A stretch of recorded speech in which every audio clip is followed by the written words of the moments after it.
वो लोग फिर सदगति को प्राप्त हुए हैं और उनको अच्छी संतान मिली है। संतान अच्छी मिल जाए और वो अच्छे कर्म में लग जाए, भक्ति में लग जाए, तो फिर हम कुछ न भी करें तो वो करते हैं। वो करते हैं। हमारे यहाँ 5 प्रयाग हैं। यहाँ 5 प्रयाग हैं। त्रिवेणी के ये प्रयाग है।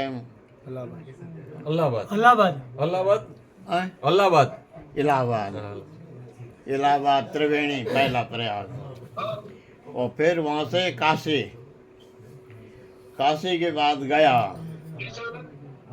तो जिनके पुत्र होते हैं, धर्मात्मा होते हैं, वो अपने पितरों का, जो है पिता का, माता का, आजा का, वो प्रयागराज में पिंड भरते हैं।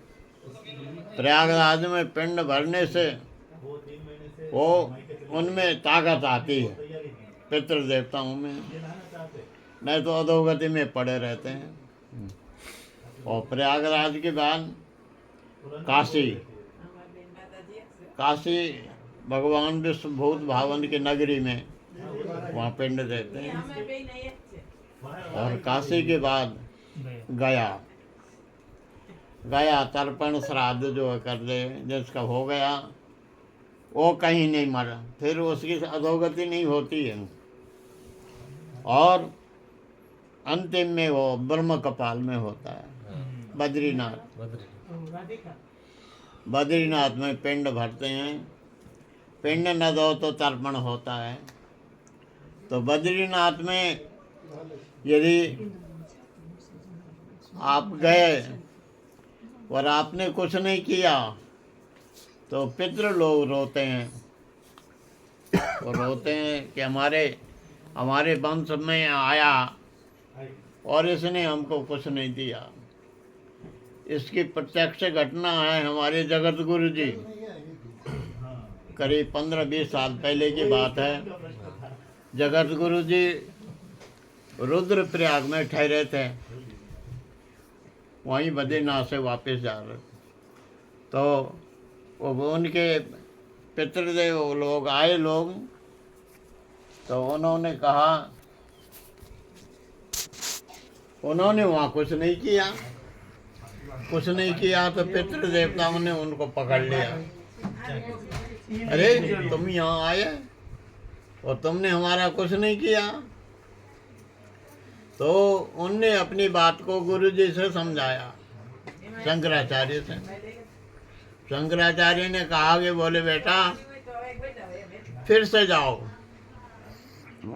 बद्रीनाथ जाओ और अपने पितरों का पिंड भरो, तर्पण करो, उनके नाम से दान दक्षिणा करो ब्राह्मणों को।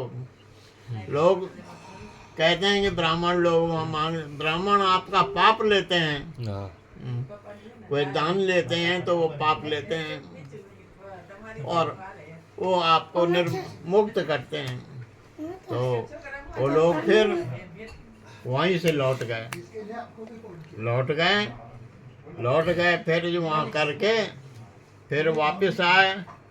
फिर उनके पितृ देवता हंसने लगे खिला के और आशीर्वाद दिया और गुरु को धन्यवाद दिया। ये बात है। अपन सनातन धर्मी हैं, भारतवर्ष में जो सनातन धर्मी है तो हमारे तीर्थ गढ़ है ब्रह्म कपाल, आखिरी तीर्थ है। पहले का तीर्थ जो है ये रुद्र यहाँ इलाहाबाद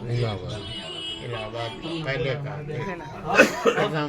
द्वितीय तीर्थ हमारा बनारस है, काशी भगवान बुद्ध भावन की नगरी है। बुद्ध भावन की नगरी में वहाँ पर जो कुछ भी वो देते हैं तो वो पितृ लोगों को मिलता है। और फिर गया तो सबका होता है। तो ये अपने बच्चों को भी समझा देना चाहिए, मरने का कोई टाइम नहीं रहता है। चाहे वो चाहे वो किसी भी वक्त में जा सकता है।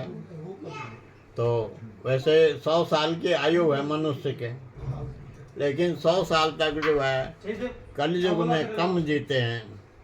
वो कुछ जीते भी हैं, पुराने लोग हैं हमारे, वो 100 साल तक जो है जीते। 100 से ऊपर हमारे एक गुरु जी थे नर्मदा तट में, वो 140 साल की उम्र थी उनकी, और नए दांत आ गई थी उनको, नए दांत, 40 साल की उम्र। तो ऐसे संत महात्मा हमारे गुरु जी भी स्वरूपानंद सरस्वती जी महाराज 97 साल के हुए, 97 साल के हुए, और इनको हमारे जो है भगवती के उपासक थे, राज राजेश्वरी त्रिपुर सुंदरी के उपासक थे। तो ये अपने जो है वैसे मरने वाले तो नहीं थे, लेकिन दैवी योग से वो चले गए। तो हम लोगों को उनको मणिद्वीप से वो आते हैं, जब बुलाओ वो मणिद्वीप चले गए। क्यों? क्योंकि उनकी जो राजराजेश्वरी में जो श्रद्धा थी, भक्ति थी, तो वो हर आदमी में नहीं होती है। खूब भक्ति किया उन्होंने, तो इसलिए अपनी जिंदगी अपने इष्ट की भक्ति करना चाहिए। इष्ट की